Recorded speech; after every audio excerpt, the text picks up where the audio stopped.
Censoring the facts turns our children into idiots. They claim it's for our safety. I'll tell you what it really is. Removing information that empowers all the citizens. The truth doesn't damage points of view that are legitimate. They're trying to change amen to amen and women. How'd we let them make praying a microaggression?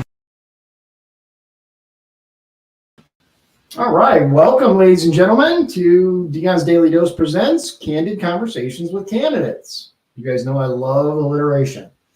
So today we have with us Dan Barenie. He's running for the Porte County Treasurer. Super nice guy. We're going to get him on stage here. He's here in the studio with us today, so we'll have a chance to ask him all those pesky questions. If you guys are watching live, drop your questions in the chat, and we'll see if we can't get to them as long as they're appropriate. We don't want to see that. No. There we go. Dan, thanks for joining us. We appreciate it. Thanks for hosting, Dan. Absolutely. So you're running for treasurer. So first off, if you don't mind, a little bit about like who you are. Well, let's see. I'm a lifelong LaPorte County resident. Okay. I've lived here my whole life. In fact, I'm probably the fourth generation of Barenie's from LaPorte County, so I have pretty good roots in this area. I started out my working career working for our family business, which I worked in, and I ended up owning it and managed it, and we had it for about 35 years. So I understand what hard work is and what it takes to make a dollar, and how do you make a dollar running a business, and everything that goes into doing that, which is a lot more than people understand. You know, all the bookkeeping sides, payables, receivables, hiring, and discipline on employees, and all kinds of stuff like that. So that's really where I got a lot of my business experience. Customer service was a big part of that. When you run a business, your customers are your livelihood, and I'm just glad that we're very successful at that. And I had customers for over 20 years, so I think we've done something right. So that was kind of neat. Nice. What kind of businesses? Yeah, we did fasteners, hydraulic hose and fittings, snow plows, did repair on plows. Oh, okay. So yeah, we service a lot of factories, a lot of trucking companies, a lot of farmers. Awesome. So right. Yeah. Fair. Yeah, I was a trucker for about 10 years. I did OTR I was a trainer for Warner Enterprises. So. Yeah, very familiar. There's, especially when you come to hydraulic hoses, you got to make sure that stuff's done right. Oh yeah, a lot of high pressures too. Yeah, hydraulic and pneumatic hoses have to be done. They have to be done right. So, okay. What is your favorite thing about LaPorte County? Actually, probably the people. I think LaPorte County has a lot of great people in it. We have, just a lot of fun things to do with the lakes, Lake Michigan, I know that, and the smaller lakes like Pine Lake and Stone Lake and stuff. My wife and our kids and I, we like to do a lot of kayaking, so we'll be out in Stone Lake kayaking and all over. So we enjoy the water, and we have a lot of water around here, so that's kind of neat. So I think that's one of the nice things about this area. And there's just a lot of good people, Yeah. And I think our area has been suffering a little bit, but I think it can come back good. And it's got an area where we can grow and be a strong county and cities again. So absolutely. Okay. So one of the things that I like to do, I like to ask seemingly unimportant questions. They're important to me, just so people know. One of the most important to me is, how do you like your steak? I like my steaks medium rare. Thank you. Oh my God, there are not enough medium rare people in the world. My wife likes them burnt. She says, "Cook, it's burnt. Well done is burnt." Cook the flavor out of them. I don't have the flavor, so how can you? Yeah, it's like a briquette. No. Okay, that's good. So I'm actually going to pull us off screen real quick, just so you guys can see, because I think it's important. There's a really cute dog in this photo. You won't be able to hear us. It's just going to be really brief. Here we go. There you go. So that way you guys get to see the dog in case you didn't see it at the beginning. What's the dog's name? So the dog's name is Ruby. We call her Ruby Rose. Okay. So she's a puppy. She's about 7 months old now. So she's still in that phase of wanting to play all the time and chew on everything. And we got her, granddaughters love her, and she just become part of the family. And she's just fun to have around. So she's going to be a really good little puppy. So nice. Is it more your dog or your wife's dog or your grandkid's dog or? Well, that depends on the time. Depends on who you ask, right? Yeah, probably who you ask. So my wife takes care of her a lot, and so she's probably a lot her dog, but the grand girls, and of course she's up by me a lot too. So I don't know. She's just kind of like everybody's dog. She's a family dog. Yeah, she is. Is that the only dog that you have? Or? It is. That's the only pet we have in our house. We had a couple dogs before that, and they passed away, and we haven't had one for quite a while. So Ruby's are breaking us back into the little dog phase. Fair. So I think it's fair to say you're a dog person. Yeah, we had a dog named Sly. We had him for 16 years, and then when he passed away, it's kind of a hurt for the family because this was around a long time. So now we have Ruby. I've lost pets, and it's people underestimate how painful it is. It's a big deal. It's a big deal. It is. They become part of your family. They're there every day. They're there to comfort you. They're they drive you nuts sometimes also, but that's all part of it. It's like a kid. Especially puppies, man, with all the chewing. Oh yeah. So how old is she? 7 months. 7 months. A lot of energy. Yeah. So still in that chewing phase. Oh yeah. She likes to chew on everything and run around with everything, and so she finds stuff you wouldn't even believe. So fair. Okay. So what do you think is missing in LaPorte County? Like, what would you, if you could wave a wand, right, and change something about LaPorte County, not necessarily in a political office, but just in general, what do you think LaPorte County needs that it doesn't have? I would like to see LaPorte County get some factory jobs back. Right. I'd like to see, the $25, $30 an hour jobs so that we could get our middle class built back up. Because, I mean, a lot of my friends had to leave this area to find a job. Yeah. So there's just a lot of people have moved out just to make ends meet. And I think that'd be great for our county to get some back. The other counties around us seem to be doing pretty good at bringing business in. Right. Isn't that weird? And I just think, LaPorte has a lot of advantages. We have a lot of major highways running through LaPorte County. So we should be able to bring some in. I think, a couple factories of 300-400 people, employees would make a big difference in this town. Yeah. So I actually agree with you wholeheartedly, but one of the things I do is I play devil's advocate. So what about the people who say, well, the factory time is over and, Michigan City doesn't have anything to offer for factory, companies. How would you argue that? Well, the factory time is never going to be over because we all want to buy cars. We all want to buy things. So things have to be made. Right. And with us sitting here with 94 and 65 close, toll road close, and we have just a ton of highways. We are the crossroads of America, obviously. Yep. I mean, the stretch of I-94 from Chicago to 65 is the busiest highway in the country, from a lot of people say. So yes. I think the advantage of here is, the advantage is that we are in a great location.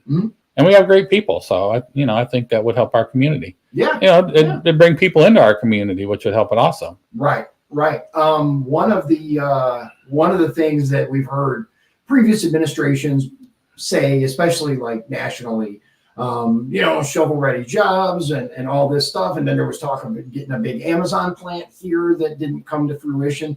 Did you hear, though, that, I don't know if you saw it because it's just happened within the last day or two. New Carlisle is getting an Amazon, it's a data warehouse. So basically a giant air conditioner for computer servers. 1,000 jobs. I'm not downing it. It's their $1 billion facility or multi-billion. It was $11 billion they were saying. Yeah, I know it's a lot of money that they're going to drop there. Why not Michigan City? Like, this is something we've seen consistently. It goes elsewhere, but not here. It's moving around us, and I just think it'd be great for just not even Michigan City or LaPorte, but LaPorte County to start bringing some in. Oh, yeah. I mean, if you got to drive 10 or 15 minutes to work, that's not too big a deal, but just to have good work. Right. Because that brings a lot to the community. I mean, it helps families grow and stay in your community and have roots. I mean, I've got roots in this community. I don't want to leave. I want to see it do better, but I also know you have to be able to make a living. Yeah. And if you can't make a living, you got to move somewhere where you can make a living. And that's a shame that, kids grow up and don't have the option to stay here. They should have that option. Yeah. That's a very fair point, because something that my wife and I both, when we ran for office, consistently brought up is the younger generation. It's very difficult for them to feel like they want to stay here because the jobs are not the greatest. We have a very service-based economy, lots of fast food, lots of restaurants. But as far as like production, like you said, factories, stuff like that, good paying jobs, they simply don't really exist in Michigan City outside of a small handful that if you're not already working there, you're likely not going to be working there. Right. So yeah, it's unfortunate, but. And not only that, there's no competition in our town, so our wages are lower. So if you took Solaire down to Lafayette area, they would pay more per hour because they'd have to. They have to in order to attract talent. Here they can buy us cheaper, and that's the competition would be really great for this area. It would. I agree with you.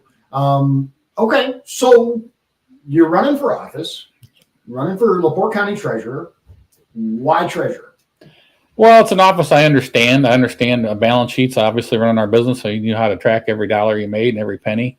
I think I can do a good job of doing that for the county. I also think it's an area where, maybe I can communicate with our county leaders that are spending the money a little bit and saying, hey, guys, put on the brakes, or, yeah, we can afford this great project. So I think communication with letting the people making the decisions know what they have available would be helpful to them too. Okay. So what do you think is the greatest challenge for someone that wants to be treasurer? Or for the office itself, for that matter? The greatest challenge, like, not necessarily for someone running, but like once you get in there, what do you think the greatest challenge of the treasurer's office is? Probably training the employees to what you expect out of them. I mean, I'm pretty big at setting, goals and everything for the employees. I've always done that with everyone I've managed, and, let them understand what you expect out of them and set goals for them and try to make them grow as people. Because that's really what I think a good manager does, is try to make his employees grow because they can become better. And that's really about, improving everybody is a great thing to do. So. Okay. All right. Let's see. What do you hope to accomplish as treasurer? Like, not just doing the job, right? Because we always, if we're going to elect someone, we expect them to go in and do the job. Right. But if you had to say my number one goal for treasurer, if elected, is, what would that be? I would say the communication, because I would like all of our customers to be treated well when they leave, let them have a great experience with the treasurer's office. And then also communicating with the other leaders. I think LaPorte County's lacked in communication. We've had a lot of bickering and things like that, and I don't want to have nothing to do with that. I think if we just talk out, communicate with each other, we can move the LaPorte County forward. Okay. I have become skeptical of anyone running for office, which is at odds with my foray, because in my heart, I truly believe that most people that run, at least in the primary, for office are good people that want to do the right thing. I believe that, right? But at the same time, we've seen that people once elected, they go their own way or fall under someone's sway or whatever. How do you anticipate being different in that regard? Because one of the things we've seen is consistently in LaPorte County, and we're not going to mention any names, right? But we've seen people fall under the sway of very powerful entities here in LaPorte County to serve them and not the people. How do you plan to keep that from happening, I guess? Well, that's hard to say because you have to know me. I am my own person. I'm not going to change. I'm not going to take large campaign contributions from anybody. So no one's ever going to own me or buy me. And I've been fortunate in my life to have been around a lot of people who have done very well. So I've been around a lot of business owners. I've worked with them, and these guys are multimillionaires. So money does not sway me like it probably does a lot of people, only because I've seen it. I have enough. I'm not, Bill Gates rich or nothing, but my wife and I do all right. So no, I think what you see is what you're going to get. I'm not going to change. If you talk to my wife, she'll probably tell you I haven't changed in 37 years we've been married. So if she can't change, I'm probably not going to. So, and I've also worked with a lot of people downstate, because when I worked at INDOT, we had to work with people in Indianapolis, and a lot of them think differently. But I was very successful with it because all you have to do is communicate. So if you let people know what you need and then explain why you need it and show them the evidence of why you need it, most people are willing to work with you. And I think that's one thing that we don't do. We don't take the time to explain why we need something. Because that really helps people understand your mission and your goals. And I think if we did a little more of that, we would be more successful. Yeah, I don't disagree. I think communication is a valuable skill that's vastly underutilized, especially in our county government here. When you were a kid, what did you want to be like when you grew up? Did you want to always do what you do now, or was there something else that did you want to be like an astronaut or? I can't say. I like fast cars. Did you think about being like a race car driver? No, I just for whatever reason I like to drive fast when I was younger. That was probably something I like to do. And I did that for quite a while. Then did you rack up a whole bunch of speeding tickets? I didn't, and that was one thing. I was very fortunate. I really never got any speeding tickets, and you can ask my wife. Nice. I've been pulled over a few times, and they've always been letting me off. One summer I got like 13 warning tickets. I decided I better slow down. So Yeah. But one thing I can tell everybody that if you just be straight with the police and don't lie to them because they know what you did. And I never lied to them. They said how fast you're going. I tell them. So, and I think they liked that I was being honest with them. And I grew up, right? And I think that's where I'm at in my life. Is I'm older, obviously, and I don't want to say set my ways because I like to listen to people and I still like to learn. Right. I mean, there's a lot of things. I mean, every day, every week, you can improve yourself if you try, and I try. Okay. So, but just be straight with people, Yeah. Okay. All right. Good deal. So you were born here in LaPorte County? Yes, sir. Okay. Have you ever thought about like moving elsewhere?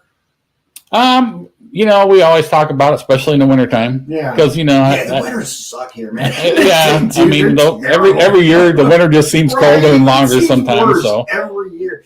And then you'll get like the one winter where it's just really cold, but not that much snow falls. And then you'll get like one massive dump of snow and you'll look out at that and you're like, I should have moved. Yeah. Well, were you around in 78? No. Well, yes, but not like I was down south. Okay, so in 78, that's when we had the last big snow in LaPorte County. Okay. And I was, a young kid at that time, and we had at least 5 foot of snow on the flats. It was just 5 foot of snow and drifts 10 or 15 feet in the air. Wow. So in my house where we grew up, we had drifts up to the second story windows. Yeah. So that was the last big snow I think LaPorte County's had. So fair enough. Yeah, we've had some pretty major snow since I moved up here. I moved up here. My grandparents lived up here for most of their lives. They moved from California to LaPorte County for some reason, but they lived right off of Michigan Boulevard there. And when I came up here, I was like 10, and I was from Louisiana, Alabama, right? Born in Louisiana, and then we lived in Alabama for a little bit before we moved up. And I came up here, and that was the first time I had ever seen snow. And I was so excited about it. My grandparents are like, we understand, like, we get it. We understand why you're excited, but it's going to fade. It's going to pass. And it did. I think with time, it gets a little, I don't like to shovel snow no more. No. But I did buy a plow for the truck, so that does a lot of it. Right. So. Yeah. I had, that's the thing. Like, when I was a kid, I'd always have to shovel the driveway. That was my job, go out there, shovel the driveway. And then as soon as I moved out because I was living with my grandparents at the time, as soon as I moved out, they hired a guy to plow their driveway. And I'm like, what? Yeah. Yeah. So when I was a kid, our driveway was pretty long. You wouldn't shovel it. Yeah. So I had to sit on an old Ford tractor with no heat, no roof, no windshields. You have to start with open cab. Open. Yeah, no cab, just open, just a seat. Metal seat right in the cold. So you have to start it up and let it warm up for an hour before hydraulics work and let it move. Right. So but that was fun when you're a kid, and you're 13, 12, 13 years old. That was all cool. So. Yeah, getting in like this old piece of machinery that just is it just me, or did the older machines seem to have like a degree of personality or soul to them, whereas new machines, I don't know, they're just so sterile and plastic and just like. Well, the old equipment, you had to work it. Maybe that's what it is. I mean, you had to pull levers and push pedals, and now you can do everything with a joystick. So right. You heard all the creaks and groans when things moved on the old equipment. Yeah, maybe it was a lot more mechanical. Yeah, well, it was. It was heavier. Yeah. Slower, true. But they got the job done. Yeah, it's wild to me to see like the advancement in like horsepower from little tiny 4-cylinder engines when like in the 80s, for example, my big time with Camaros and all that stuff, right? The bigger the engine, the more the horsepower, and little bitty 4-bangers just didn't have the power. Nowadays, like my wife's Kia makes more power than my Camaro at the time. Like, it's crazy. They just don't sound the same. No, they don't. Them old Chevys and big blocks just had a certain rumble to them. That was just that's pretty cool. That's one of the things that I never cared for about some of the faster cars, especially like in the 80s. Yeah, they were fast. But like you had the tune, like the whole Fast and the Furious thing. Right. It was, and that was later. But that whole car scene, I just didn't care for the import scene at the time because I liked the big, deep, throaty rumble of Right. the American V8. That's just, how it was. But now these little bitty motors make way more power, and it's insane. Yeah, they do. Everything's improved a lot. I mean, Yeah. everything we buy is a lot better, faster. Yeah, but people- it breaks down a lot faster too.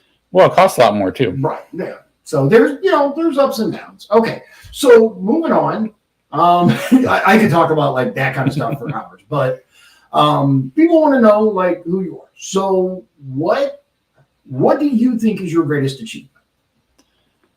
Probably my family. Okay.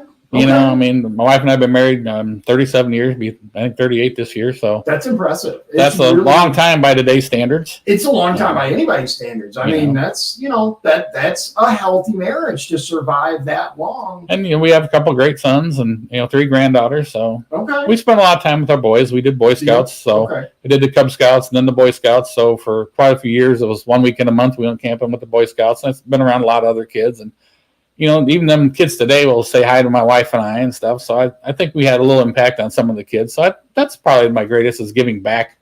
And that's one thing that I really enjoyed, that working with the kids and seeing them grow up and helping them learn and improve themselves. And that's one thing I think I want to try to bring to the county government, is that example of we can be better, right? Okay. We can act like adults, and we can communicate, and we can work together, and we can, reach across the aisle and shake each other's hands. We don't have to agree. Okay. But the civility, you always need to be civil to each other. And that's one thing we learned in Boy Scouts with 30, 40 kids that have all different personalities. You make them blend together and you accomplish things. Okay. And that was something I learned there, and I've used that through my whole life. So Right. Okay. So what do you think is the big issue with the lack of stability in county government today? It's especially, I mean, for those of you not from LaPorte County, it's pretty crazy.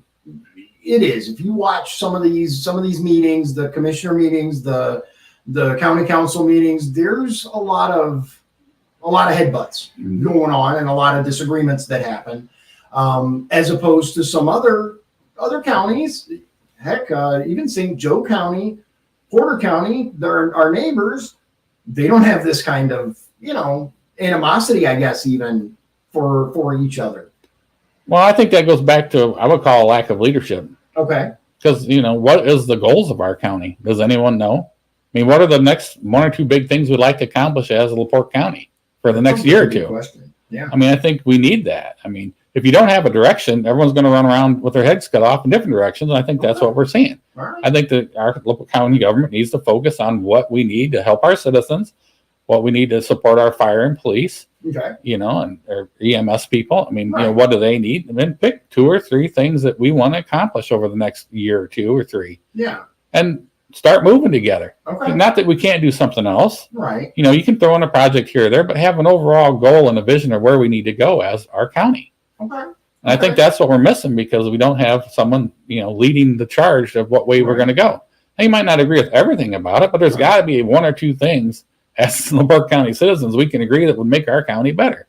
Yeah. And let's go that way. And then we fill in a couple little other projects along the way. So I think that's what we're missing, is the direction and leadership. Okay. Who do you think is responsible for that leadership? Do you think it's the treasurer's office, or do you think it's kind of should reside with the commissioners or the executive branch? Right. So they're kind of what That really, that's where it should reside, in the commissioners and the county council. And they're the ones that need to set that leadership.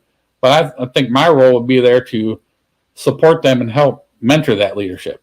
As the older guy, I mean, I can, yeah, we can afford it. No, we can't afford it. If you want to do it, how are we going to fund it? Right. Let's figure out all of the project before we start, and I think that I can contribute. Does the treasurer, but the treasurer doesn't really have any control over what's spent, do they? No, but the treasurer can tell them what they have. Right. And then, tell them to put the brakes on or not put the brakes on, which, or, if you want to do it, you want to spend that kind of money, how are we going to do it? Okay. And maybe slow them down. I think that's one thing, our government is designed to work slow. Okay. True. And it's to work slow so we don't make big mistakes, right? True. So, but we have to move forward. And I think that's what we're missing, is the moving forward part. Okay. Okay. So why not just kind of as an aside, because I agree with you, the responsibility of leadership lies with the executive and legislative branches, which in the case of LaPorte County is the commissioners and county council. why not run for a leadership position there, or even a position there? The main reason is I didn't want to. Okay. I really want to see what's going on in our county government. Okay. I mean, you hear all the stories, you hear all the rumors, you see the meetings, but I want to see what's going on, and I think I can set a good example of what leadership can be. Okay. And start there with the treasurer's office and just show some true, honest leadership. Okay. And then, maybe later I'll do something different, but I want to see what's going on before I jump in. Right. Okay. I'm not I don't expect you to comment on the current treasurer. You're a candidate. Right. You really shouldn't, really. But I have no problem saying the current treasurer sucks. We have issues in LaPorte County because there's missing money, as in filed wrong. I'm not saying it's missing as stolen, but there are CDs that are recently rediscovered. None of these things should be happening, is the bottom line. We need firm accountability in that office. Yep. What is your plan to ensure that we have the kind of accountability that we need in the treasurer's office? Well, that's kind of what I had to do when you run your own business. Because when you run your own business, you have to watch every penny. Okay. Because every penny counts. It's not like it's a bucket of money that you always get to play with. And that's the mentality I'm going to take to the county government. This is the taxpayers' funds. This is every citizen of LaPorte County's funds, and I'm going to make sure they're all accounted for and that the information is available for the people who want it. Okay, I'm really glad you mentioned that, because a lot of people that run for office, I don't know if it's intentional or not, but they kind of get this mindset that it's theirs. Not like they go and spend it, but like they have, I guess, personal stewardship of it, yes, but they kind of forget that it's not their money. Even the commissioners and council forget in many cases that that's not their money. That's our money. So I'm glad you mentioned that. Well, I think that's something that we're missing in our government and we've lost today, is the government's there to serve the people. Right. That's how it was founded. That's how it's supposed to be. Mm-hmm. I mean, we're not there to serve the government. Right. So that's one thing I want to bring back to our county government, saying, hey, that my office, when I run that office, is going to be there to serve whoever comes in the door and needs our help. Okay. Because that's what it's about. Okay. It's about service and helping the citizens. It's not about us as the leaders. Right. Okay. I'm with you. What have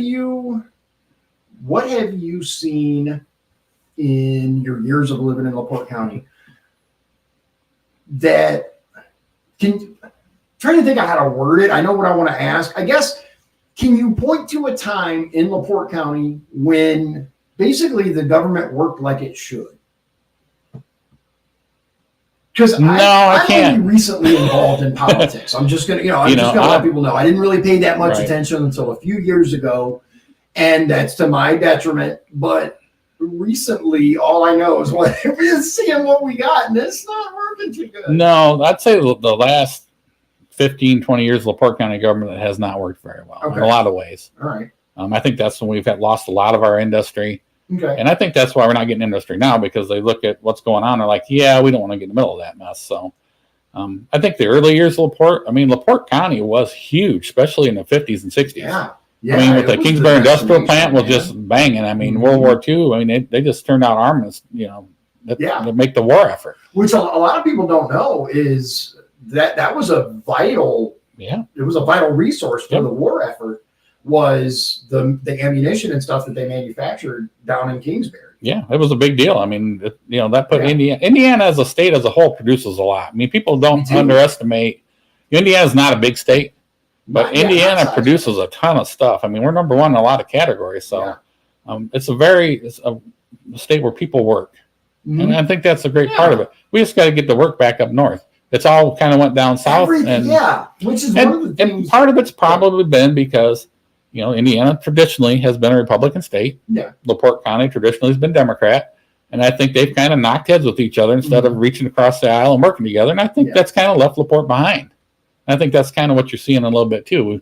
Instead of working with downstate, even though we weren't with the same party, we didn't. Yeah. We kind of just hung out here by the lake on our own and, told them to go pound sand, and they did. They just left, and here we are with not as much as we should have had. One of the things that I found interesting is the gradual reddening of the county, with the exception of Michigan City. Michigan City is very firmly bluish purple.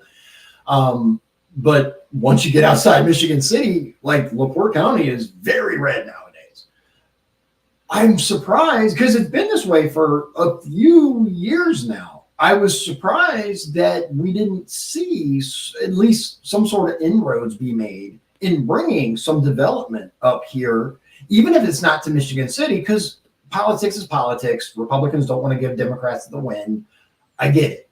No, I don't get it. But I don't get it. I don't agree. I don't know. I don't get it. I think that's just the wrong attitude to have. Yeah. What improves the lives of our citizens and makes our county and cities better is what we should be doing, whether it's Republican or Democrat. Right. Right. I mean, the whole attitude of we're just this party and everyone else can go blow, that's just wrong. It is. It is. But like, why haven't we seen, like, even because they had $1 billion, well, I think it's like $1.5 billion or more nowadays for the double track project. Mm-hmm. We had, $1.5 billion for that, most of which goes through Democrat areas. But we don't see that type of investment in good paying jobs. No. So is it like a disconnect down in Indianapolis, or do you think that the fault lies closer to home and that our politicians could work with them to get some of this stuff here? I'm going to blame the people at home. Okay. And only because I went to work for NDOT for 6 years. Okay. And I was a fleet manager over the LaPorte District. Okay. So basically I had the northwest corner of Indiana, from the Illinois line to Warsaw, Indiana, from Lake Michigan down to Lafayette. That was the corner I was responsible for. That's a big area. It is a big area. It's one of the biggest areas in Indiana. Yeah. We were the biggest. We had the most trucks of everyone else. But, when I contacted people downstate with things I needed, they're like, well, why are you talking to us? They're like, this is weird that someone from LaPorte would talk to us in Indianapolis. I'm like, why? I'm like, well, because you just don't do that. Mm-hmm. So I had to build them bridges within NDOT with the state to come up here and work with them. And I was very successful. We only had a capital budget of $1 million, which sounds like a lot of money to spend on equipment. But when one piece of equipment costs $500,000, right. Yeah. That's not a lot. But I got that increased to $2.5 million just by working with people downstate, but not just working with them, but explaining them what we need and showing them on paper of why we need it. Okay. And they're willing to work with you. So I think most people are, but I don't think we've done that up here enough. Okay. I think, we just haven't reached out to Olive Branch and said, hey, let's work together to make Northern Indiana grow like we're seeing down in Lafayette and Noblesville, right? They're growing great guns down there. Bring some of that north. Yeah. But I don't think we've done that. Yeah. Yeah. Fort Wayne, Logansport, Kokomo. Yeah. We've seen all these massive projects go in to areas except here. Well, I just don't think our leaders did that. So I don't know if it's because, Chicago has a big influence over us maybe, or what that would be, but I just haven't seen that. The whole northwest corner of Indiana is kind of lost a lot. I mean, we used to have a ton of industry up here and it's all gone. We did, yeah. I mean, Michigan City itself was like a powerhouse of industry at one point. I mean, it was bigger than Chicago one time. Yeah, which is just kind of amazing, right? It is amazing. Yeah, I actually learned that a couple of years ago that Michigan City was actually larger than Chicago at one point. Look it up. It's fascinating, and how it ended up being what it is today. The Barker Mansion and the various there were a couple other Pullman. Pullman was a big one. Pullman was a big one. A lot of Clark Equipment. Clark Equipment was a big one too. So what was it? Clark Equipment. They were they were a huge. There was some significant growth in Michigan City, and then it just kind of leveled off, I guess, and kind of petered out. Now the casino coming. What's your take on the casino? This isn't a LaPorte County Treasurer thing, but just your opinion of the casino. I was against it when they first announced it. I'm like, I don't know. It's been a huge boon economically. It's probably been a good boon economically, but you got to figure, I think the paper says everyone that walks on that boat will lose $87. So the casino's built there to take your money. Absolutely. That's what it's all about, right? That's what it's about. So if you can accept that, that's fine. I guess my question would be, we've had all this riverboat money. Have we saved any of it? Have we put any of it away in a fund to let it grow and have a rainy day fund? I don't think we did very good there. No. So we had this influx of money, but what did it show for our citizens? Money has been horribly mismanaged, in my opinion. So, yes, the boat's probably been good for our area, and yes, it's supplemented our counties and city governments, but it shouldn't have, right? We should have lived within our means and had that money for projects to improve our area. But we got a brand new police station here in Michigan City, and a whole new whole new squad cars and our fleet. That's what the word I was searching for so desperately. A whole fleet of squad cars, and all of this stuff, and Michigan Boulevard looks much prettier now. Well, it might look prettier, but what did it do to help business? Right. Yeah. I mean, they put all them, they blocked the road up so you can't turn anywhere. So how would business ever grow there? You can't get to them. Yeah. Like they did in front of Marquette Mall with Burger King. Right. They built that median to where you can't even turn left into Burger King anymore from Franklin Street. So, and Walgreens the same way. They can't turn into there. So you can't. You got to drive down and come back. Yeah, and turn around. So, I mean, it might look better, but was it what we needed to do? Do we want the mom and pop shops back? Do we want the growth in our town back? And we need to make it accessible to the citizens. Okay. All right. I don't disagree. I mean, there are some fundamental changes that desperately need to happen in this county, in my opinion, for us to move forward, like you said. And I think it's a good idea for the county to identify a couple of things that they want to accomplish in the next, year or two. And now that you bring that up, I'm trying to think and I watch the commissioner meetings, I watch the county council meetings, and I can't really think of any major things that they go, we want to accomplish this. I mean, it's the standard housekeeping stuff. We're going to pay the bills. We're going to do this. We're going through the motions. Right. But we need to have better leadership, I think. We need to have a bigger vision, and we need to bring everybody along. We need to help Michigan City make it better. We need to help LaPorte City make it better. We need to help the other smaller towns to make it better. Yeah. We need to move together to make our area stronger. Okay. And I think we can do it. I mean, you just can't leave people behind. And I think, one party wants this, one party wants that. We got to quit just thinking about parties. We got to think about the people. Well, the funny thing about the division of the political parties is there's a couple of talking points, right, that are big election swayers. One is abortion, the other's gun rights. For the most part, those are your big differences. However, at the core, and I'm talking traditional Democrats, not the progressives, but traditional, what I call JFK Democrats. Right. We want the same things. We want a safe, healthy community where we don't have lead in our water. Right. And, we want the same things. But there's this incessant need to butt heads. But at the same time, when a party has control of, say, a council, why would the other party be in charge of that council? So I'm gonna ask you some questions about your bona fides, right? Have you been a Republican all your life, or has that changed? No. Because my political leanings, the more I learn, the more Republican I get, me personally. Because there for a while in my 20s, I seriously looked at what I consider JFK style Democrats. I'm like, they kind of make sense. The sad part about it, if JFK was alive today, he'd probably align with the Republican Party. Oh, absolutely. Beyond a shadow of a doubt. Yeah. That middle class, the working Democrats are now, if you look at what's going on, are more the normal Republicans, not the fringe Republicans, but the middle of the road. Mm-hmm. We don't have, the middle is not the middle anymore. The middle is way left of what it used to be. So, which is wild, isn't it? If you basically take a stance on any of the, I was talking about the big election swayers, right? No matter where you fall, if you are not binary, black or white, for abortion no matter what, or against abortion no matter what, you're attacked. Well, I'm attacked, so. Yeah, but I'm just, and you don't have to, because it's irrelevant for the office. But that's one thing I've noticed too, is people that run, and not you specifically, so I want to make that perfectly clear. I'm not talking about him, but different people that run for office, they want to focus so much attention on issues that don't matter for that office. Right. Talking about, either pro or against abortion, or, pro or against gun rights when they're running for, say, treasurer, for example. Neither of those have anything to do with the treasurer's office.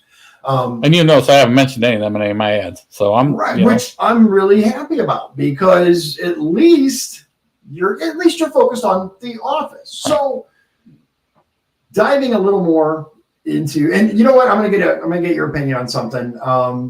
Tom says he thinks we need Franklin Street two-way again all the way to Lakefront, right?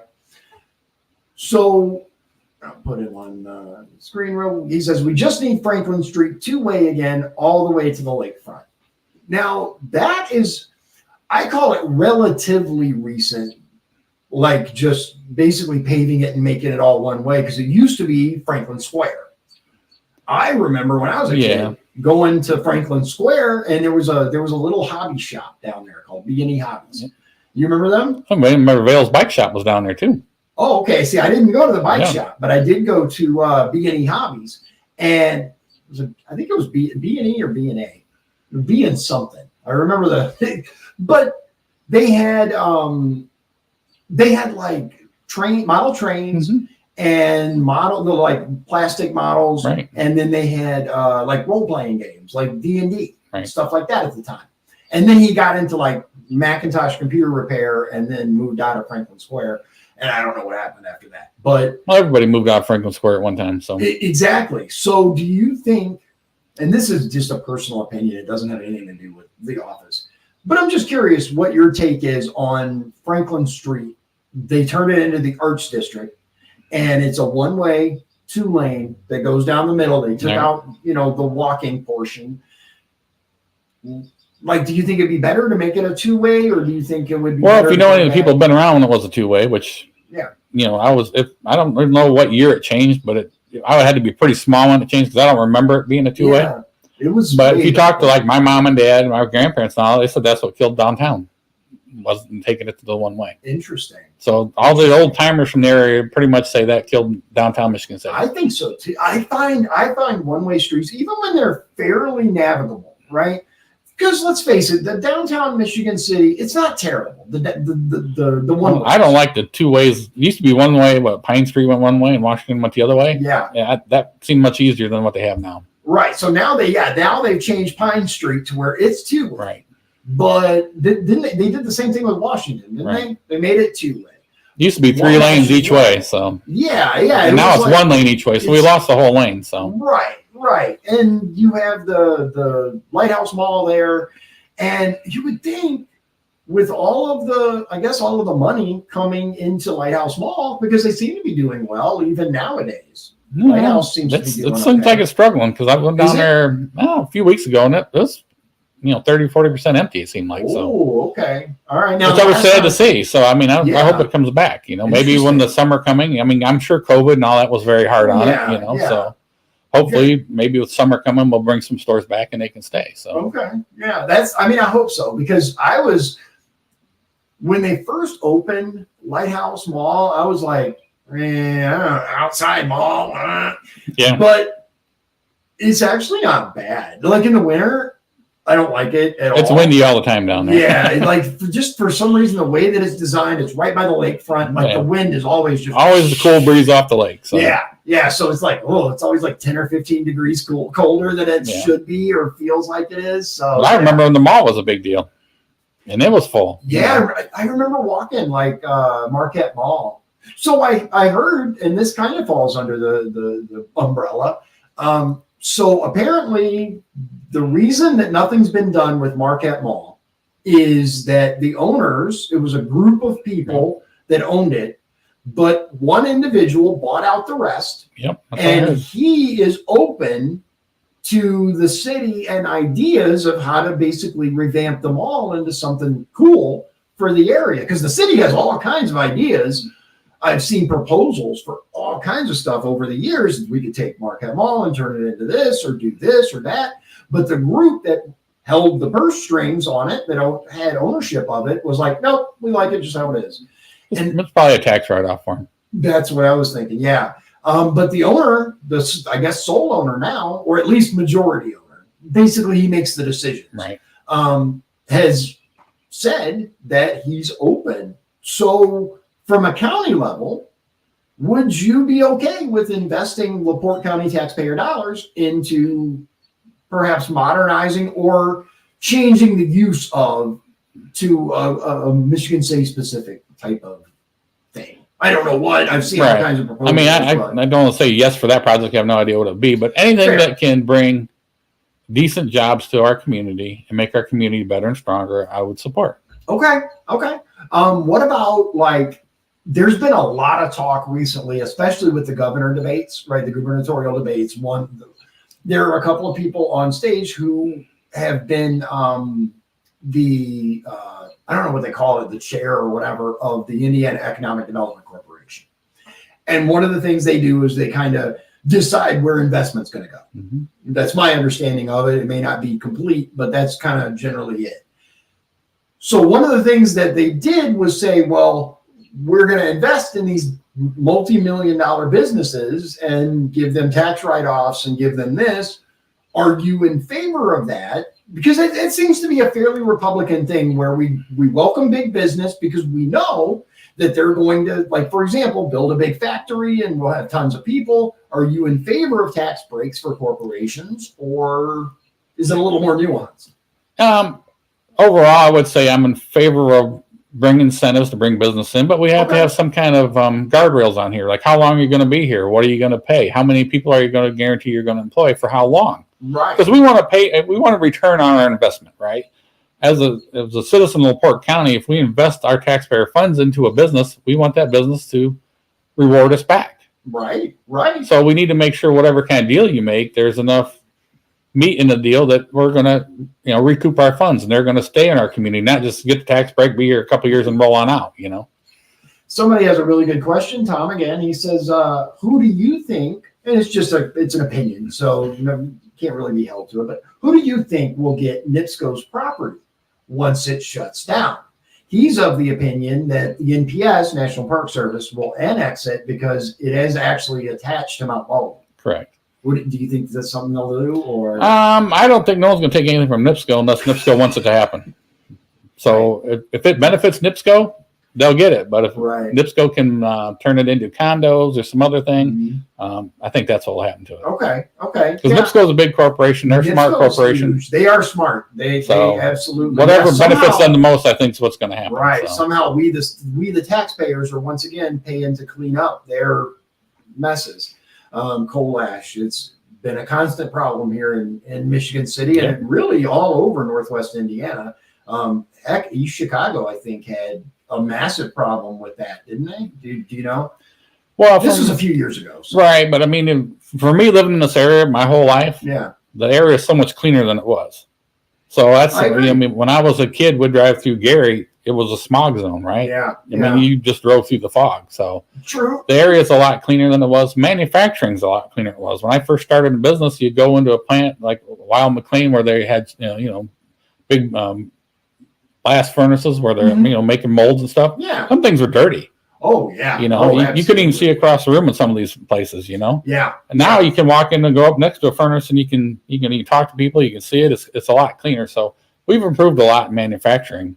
So then that's cleaned up this area. So, I mean, we're paying for some of the stuff that happened in the 50s and stuff in this area because they didn't really understand, I don't think at the time, the ramifications of what it would be, 50 years down the road or 100 years down the road.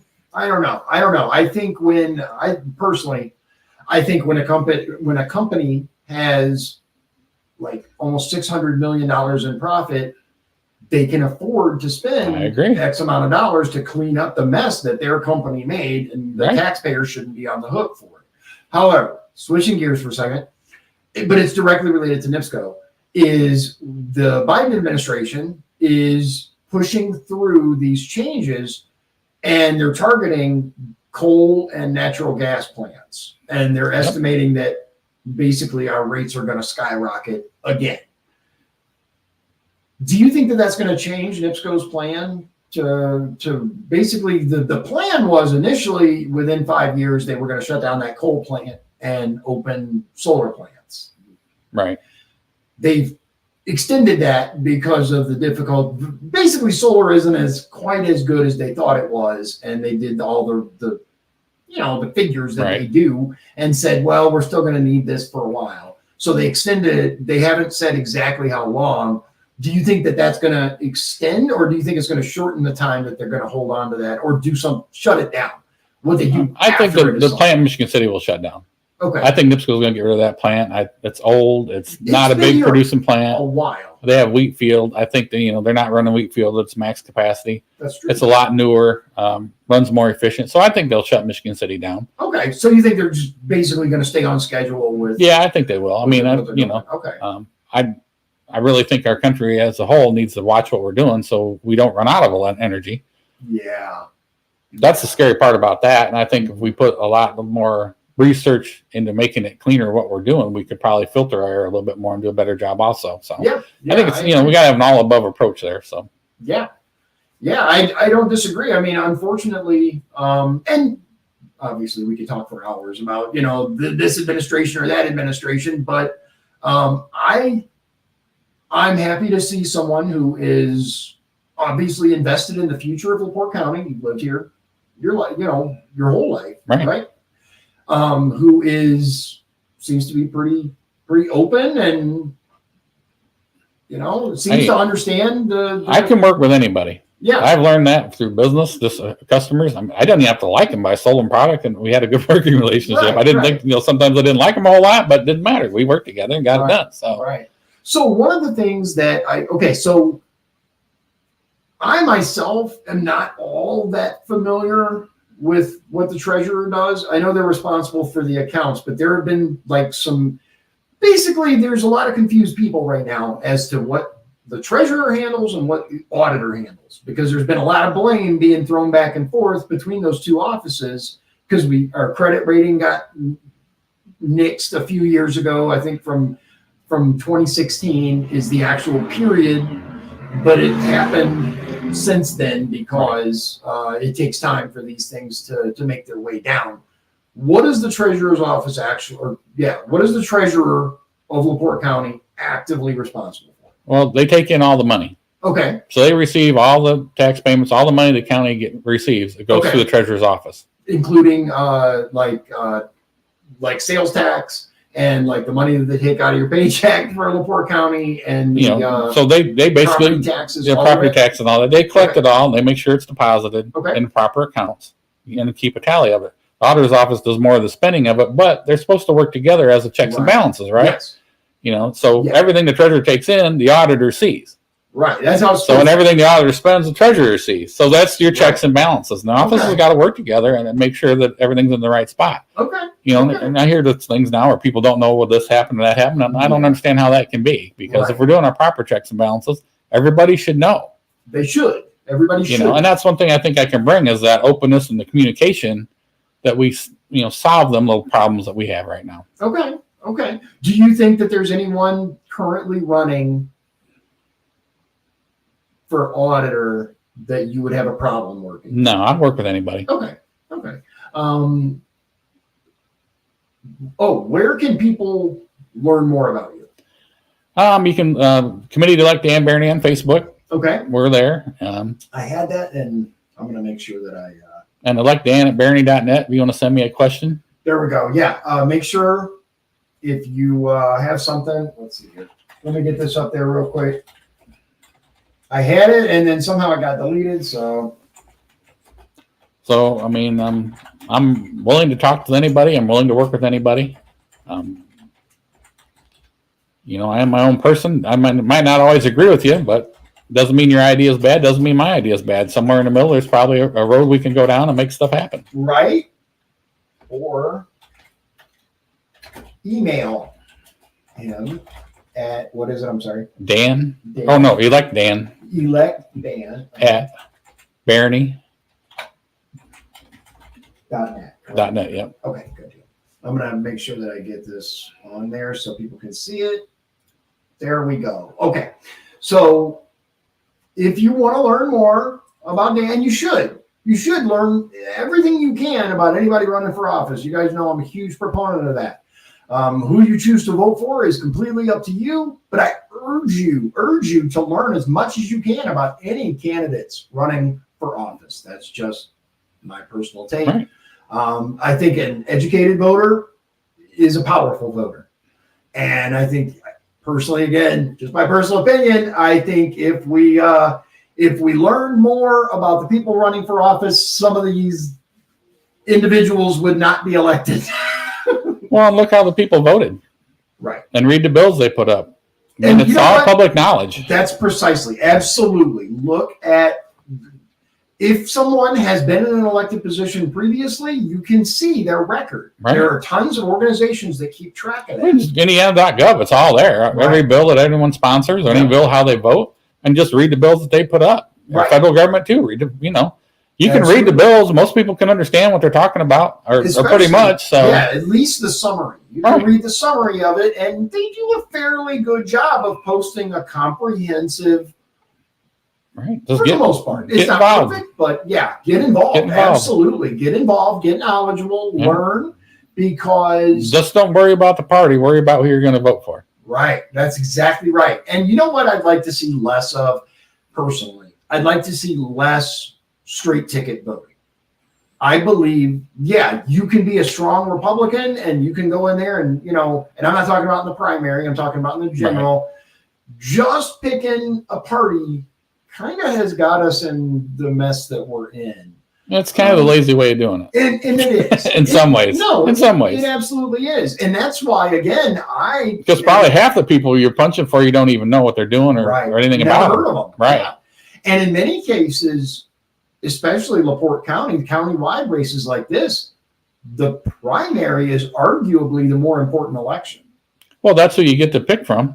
Exactly. I mean, you're choosing who you're going to get to vote for in November, so. Right. Not just you, but, other people. Right. Who's going to be on that ballot? So I always urge everyone, by all means, learn who's on your ballot. Okay, so we're very short on time. It went really quick. You're an easy person to talk to.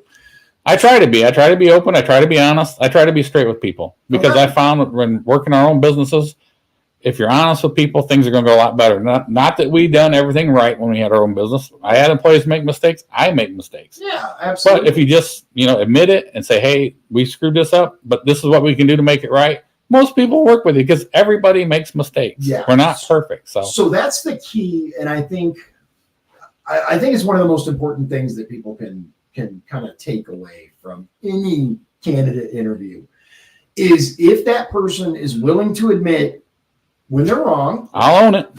or if they, or if they don't know something, it's easier.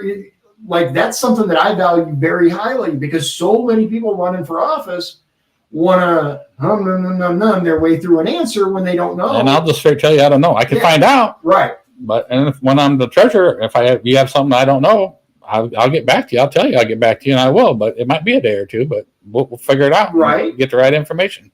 Okay, so one more time, if you guys want to learn more about Dan Barenie, go to his Facebook page, and it's Committee to Elect Dan Barenie. I just realized that I forgot an E on committee. Come on, guys, you're supposed to. No, I'm just messing. That was my bad. There. There. Go to his Facebook page, Committee to Elect Dan Barenie, or email him at elect Dan. Elect Dan. How did I miss that too? Man, I am off my A game today. Well, at least you're admitting it. That's what I mean. I make mistakes too. It happens. We all do. Everybody makes mistakes. Yep. It's the willingness to admit it and to say, you know what, I'm going to try to do better. We're not perfect. Elect Dan at barenie.net. Yep. Right? Okay. Phenomenal. Hey, I got one more question for you. And then first of all, is there anything that you want the voters to really know about you? Just know that I really care about LaPorte County. My roots run deep.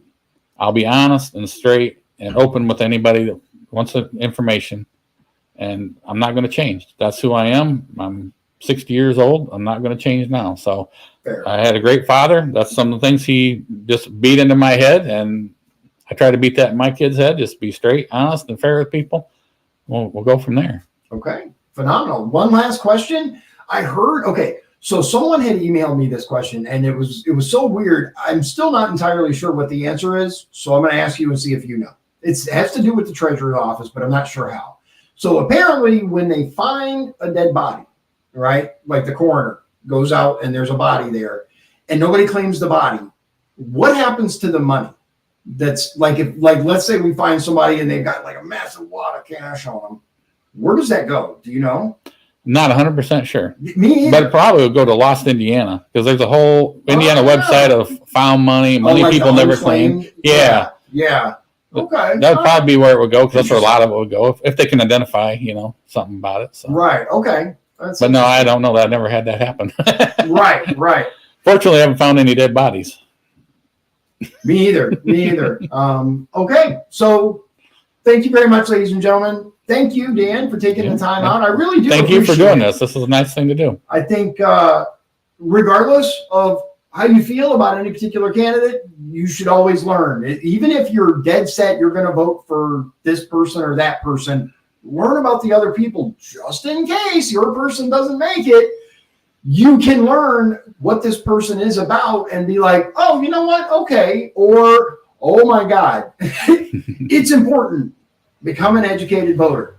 One more time, I'm going to throw the banner up there. You guys go to his Facebook page, Committee to Elect Dan Barenie, or just email him directly with any questions you have. It seems like he's pretty easygoing and will answer any questions you might have. Thanks for joining us. I appreciate it. Thanks for hosting. Yeah, absolutely. I'm gonna pull you off screen and run my little disclaimers and then call it a day. All right, ladies and gentlemen, that was Dan Barenie. He's running again for LaPorte County Treasurer, a crucially important office that, let's face it, has not been doing well recently.